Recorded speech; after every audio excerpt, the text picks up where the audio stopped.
All right, 2.3, we're talking about the focus of a parabola. Going along with the focus is what's called a directrix. Now, on page 67, we're not going to do this exploration, but I want you to take a look at it. Okay, this is what we're talking about with parabolas. So they're talking about satellite dishes. You can all imagine a satellite dish, right? Like a TV satellite dish. You know what I'm talking about? It's like curved, right? If you were to take the cross section of it, cut it in half, it would look like a parabola. Agreed? Yes. Okay, it'd probably actually look more like this. It'd be more open, it'd be more laid out, but the cross section's a parabola. Agreed? Yes. Okay. What we are going to be finding, the focus point, you know how they all have like that arm sticking out? And it's like, I don't know how to explain it. You have your dish, and then it comes out and it points back, right? Yes. Okay? And it's like out here inside the parabola. Right? Yes. Okay? And the arm would extend, but anyways, that's the focus point of a parabola. Okay? The reason they do that, and the whole point of satellite dishes or like can light bulbs, you know how they're curved? Okay? Same idea. The light bulb's up here, everything reflects upward. Or in this case, a satellite dish, everything comes in, it actually bounces right back to that point. Okay, so let's say the signal is coming in from this angle. It's going to come in, bounce off, and it will hit the focus point. And then it collects all that data and transfers it into television. Okay? If it comes in at this angle, it's going to hit here, and it's going to bounce right back there. It will hit whatever angle this signal comes in at, it'll reflect and go to that focus point. Okay? The reason that happens is because that angle is the same as that angle. This angle is the same as this angle. Okay, so it's kind of like another example would be not of a parabola, but like in pool. When you hit a pool ball off the side of the table, it's going to bounce off at the exact same angle, right? Same thing with everything. If the signal comes in here at this angle, it's going to exit at the same angle. Okay, it's just how everything works. Okay, so going along with that,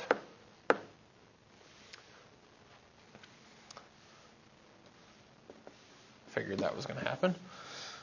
Okay, so let's say I have the focus point, and here's the signal after it's hit and bounced. Okay, we are also going to have what is called a directrix, which is more than anything is just a directory line that helps us figure out where the parabola is at. Okay, but the directrix is the exact same distance from the vertex as the vertex is from the focus. They will always be the same length, every single time. Okay? The other thing that must be the same length, and it's probably not really going to look like it here in my diagram, but it is true. The distance from the focus to anywhere on the parabola is the same distance as from that point to the directrix. That will always be the same length as well. Okay, every single time. Again, it doesn't look like it on my parabola because mine's probably a little bit distorted. Okay. Wait, so what's the line at the bottom called? This line at the bottom is called your directrix. This point is called your focus. So will the directrix be like slanted? Never. The directrix will either be perfectly horizontal or perfectly vertical. What happens if it's vertical? Then the parabola is on its side. We'll get to that in a little bit. Damien? So you said when it comes in, Talking satellite dishes again? yeah, Okay. and then there's like the angles of the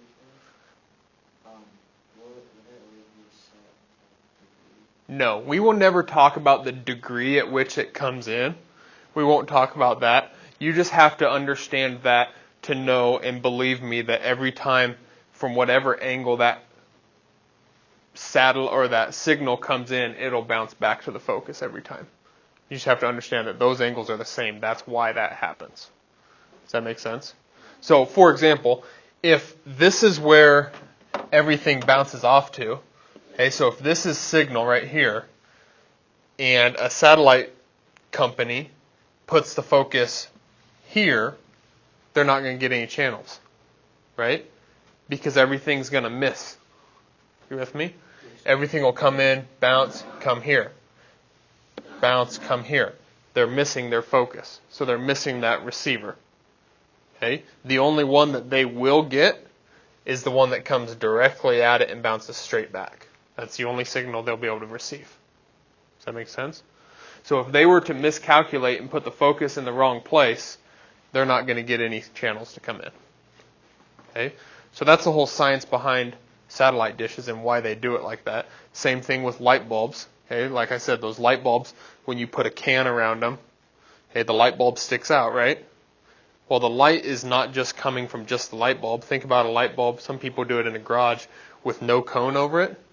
It's not as bright, right? Mm-hmm. That's because there's light going upward that's not being sent back down. Okay, you put a can over it, all the light that goes up gets shot right back down. Make sense? Okay, so that's where the science behind those things come from. We're going to be using this information to write equations of parabolas and graph parabolas and find out different information with them.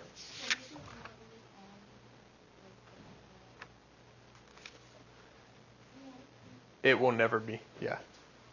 Where? That's on the origin. That's on the x-axis. That's the x-axis. You'll be okay. Flip the page. Flip to page 68. Okay? There's a very good diagram, nearly the same thing I have drawn here at the top of page 68, right under the definition of focus and directrix. Okay, it's close to the same thing, a little bit different. Example 1. We're not going to do this, okay, because I think it's silly to do things that are harder than what they need to be. Okay?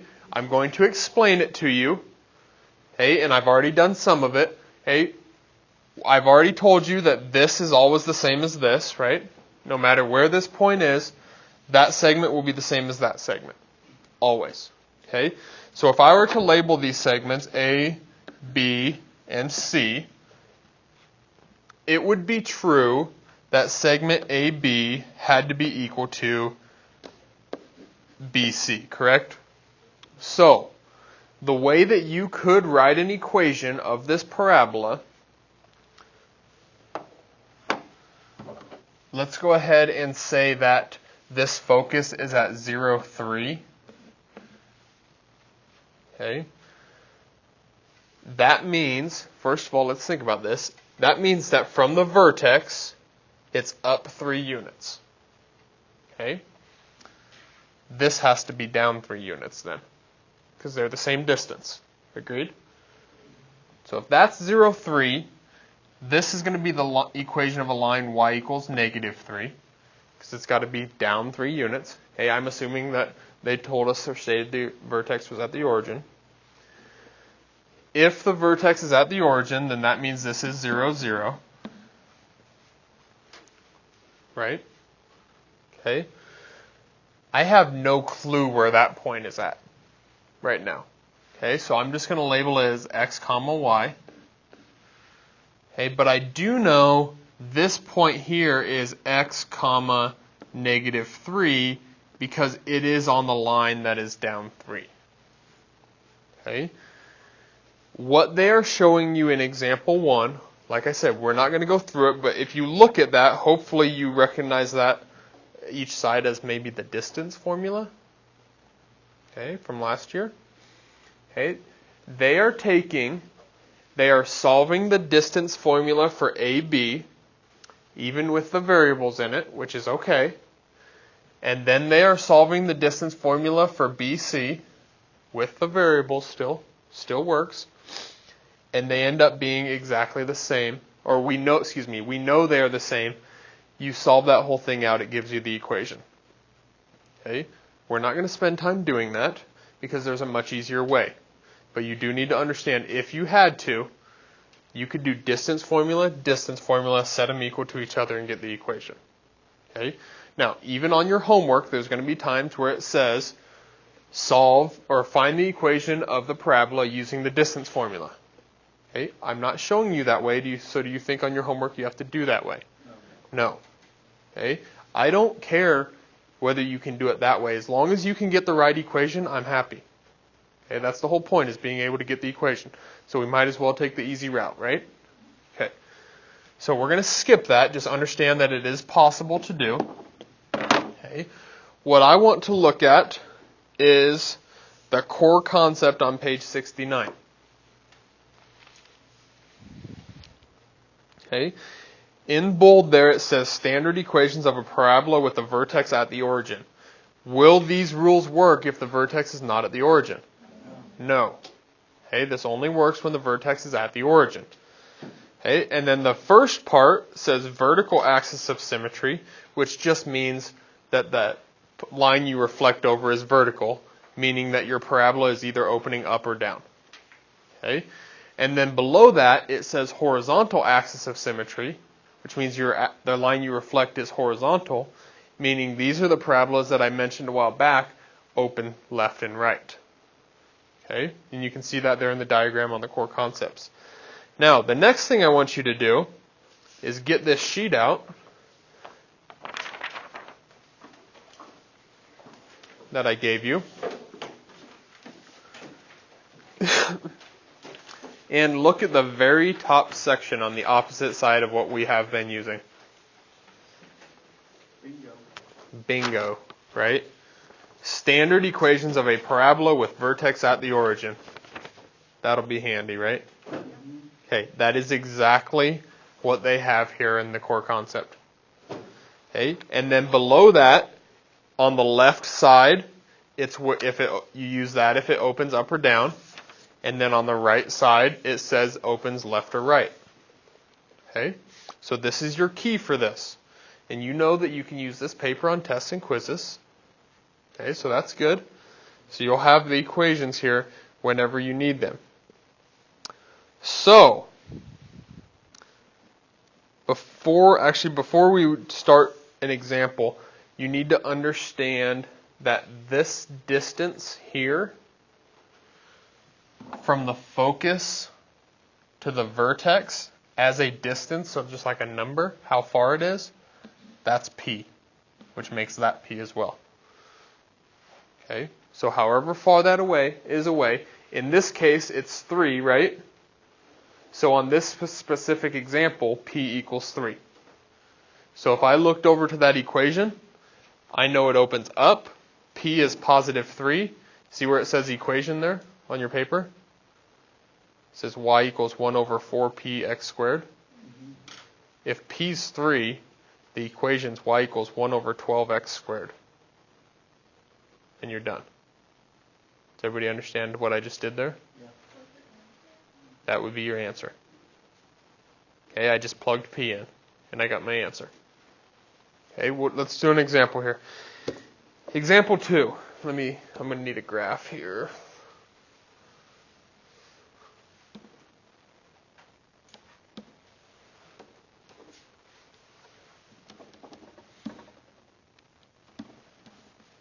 All right.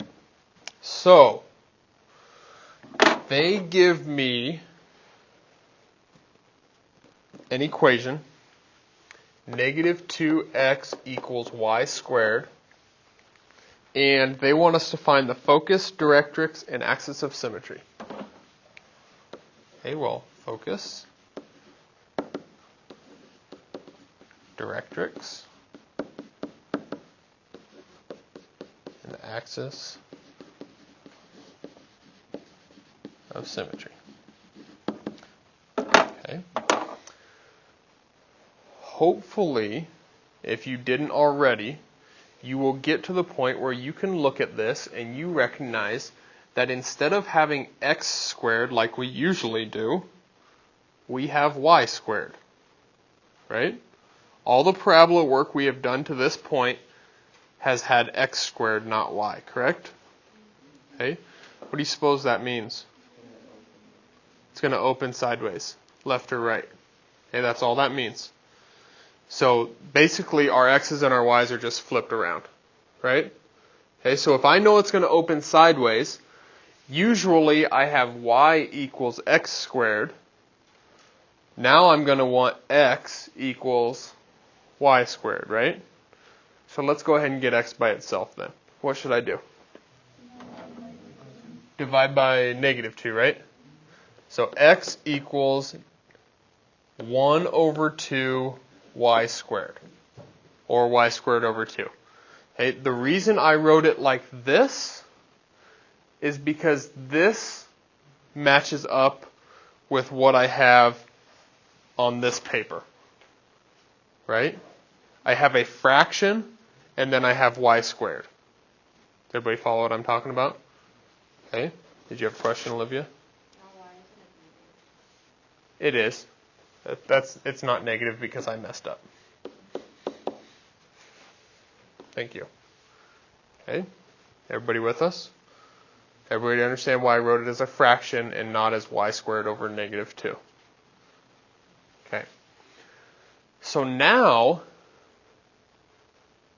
they want us to get the focus. Well, when I look at that on our paper, first of all, is it opening left or right or up or down?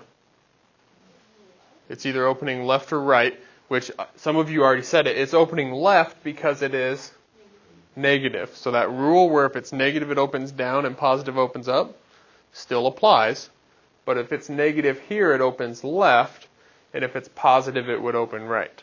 Okay, so in this case it is opening left. So do I need to use the information on the top left of my sheet or the top right? Top right, because that works for when it opens left or right. Okay.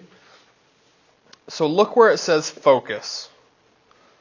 My focus point is at p comma 0, right?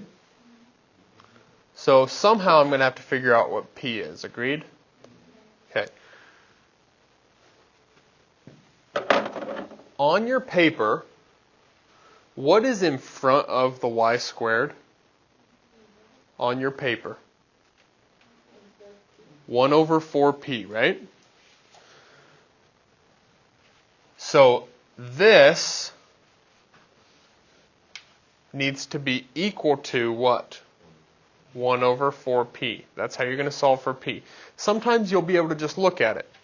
Okay? If this happened to be 1/8, p would be 2. Right? Sometimes it's easy. A lot of people fourth period struggle with this, so I want to make sure you understand how to find it if you need to. So I can take -1/2 and set it equal to 1 over 4p. And when I do this, I should be able to solve for p. Okay? What would you guys do first to solve this equation?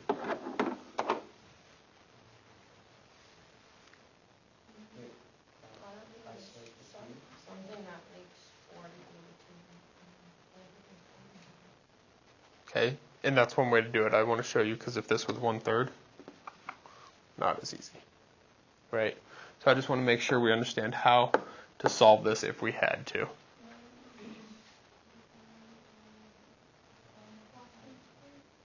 Okay, I got a proportion, right? That's one way to do it. We didn't talk about that first or fourth period.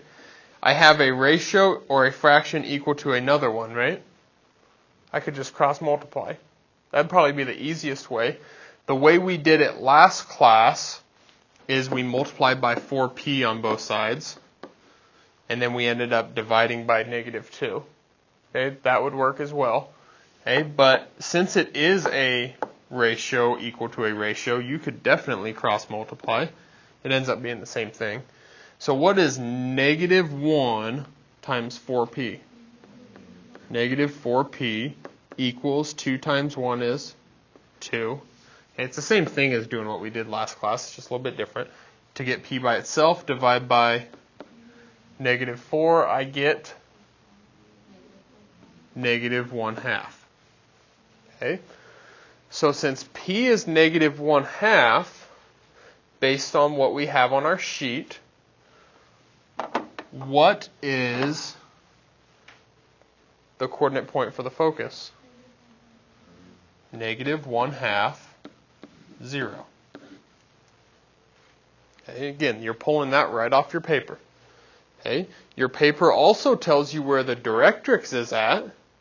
It is at x equals, careful, oh yeah, negative p, which is positive 1/2. Okay, now it doesn't tell you where the axis of symmetry is.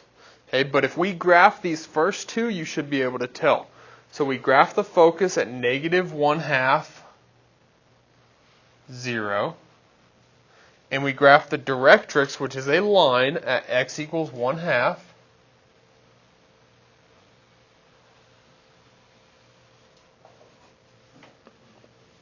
Okay. And thinking back, we said that the vertex is exactly where? In the middle of those two things. So the vertex has to be at the origin. Okay. So what would the axis of symmetry be? It would be y equals 0, right? Because the axis of symmetry would have to be right there, correct? Remember, axis of symmetry is either horizontal or vertical. It'll always be opposite of the directrix. Okay, so I could say y equals 0, or I could just call it the x-axis. Okay. Now I have to finish graphing this somehow. This is also confusing to some people sometimes. Since this is flipped on its side, usually we pick x values and plug them in and get y values. But since it's flipped on the side, the x's and the y's are switched, now we're going to pick y values and plug them in to get our x values. Okay, so same thing. Just start easy. Start at 1.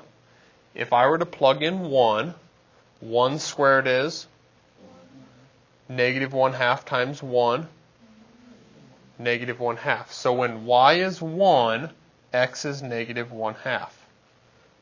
And then what should I do with that point? Reflect it in the x-axis, or the axis of symmetry. And then pick another one. So now we pick 2. 2 squared is times negative 1/2. Negative 2. So when y is 2, x is negative 2. Meaning, when y is negative 2, x is also negative 2. And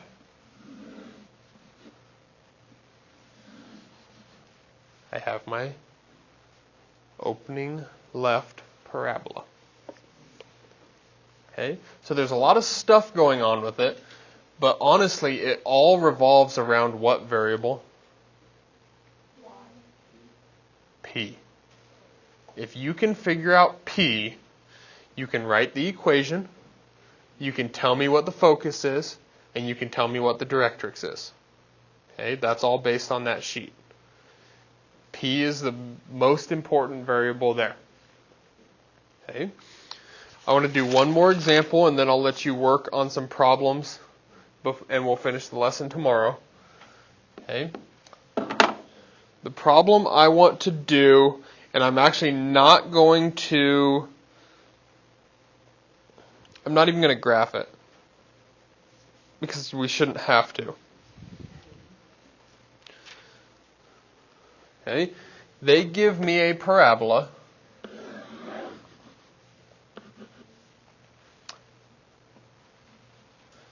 And the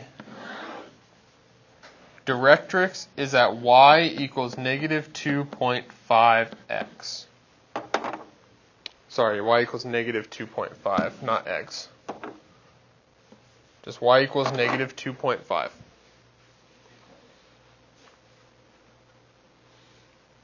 And they are going to have to tell you or show you that this where that vertex is. They're going to have to give you at least 2 out of the 3 of a focus, directrix, and vertex. With us, Zach? Okay, they have to give you 2 out of the 3 of those, or tell you what P is. Okay. They want us to write the equation of this parabola. Okay. Where's the focus, Olivia? Okay, so it's going to be at 0, comma 2.5. How do you know not 2.5, comma 0? Yeah, a couple reasons, right? First of all, it opens up. So if this is 2.5 units here, it's got to be 2.5 units straight up. Okay, that's probably the most obvious. Okay, so now I have the focus. Okay, you probably didn't need to find that. Okay, I always like to find the focus because for some reason it confuses me occasionally with the negative P in the directrix. Okay, so, and I know that if I find the focus, that it's just P. Okay, so however you want to do it, it doesn't matter. But what does P equal? 2.5. What's that, Regan? Good. Okay. So P is definitely 2.5 because P is how far it is from the vertex to the focus and the vertex to the directrix, right? Which is both 2.5 units. So P is 2.5. So to find the equation, I know it opens up, so I know it's going to be y equals. All I have to do is plug in 2.5 for P and finish solving. What is 4 times 2.5? 9. 10. Forgot to carry your 1. And you're done. Seriously. That's why P is so important to us. I hate when we do really long problems and then really short ones. Well, Reverse them, and then I do the long ones the short way. And the other one, there's no short way to do the last one. Because they were just asking for so many things. Here, all they want is the equation. If all they want is the equation, if you can find P, plug it in and solve, and you're done. Okay. So without even drawing something up there, let's go ahead and say the vertex is at the origin. P is 6. The equation is 1 over 24x squared. Yeah, so was this. Let's say P is 2. Well, that'd be 1 over 8x squared. Okay? That's all the further we're going to go today. Tomorrow, we will go in and explore if the vertex was not at the origin. Okay? If you notice, it's still on your sheet, though. Right? It's still there. So it's not a lot harder. It's not a lot harder. It's just a little bit different. Okay? So, let me end this video here.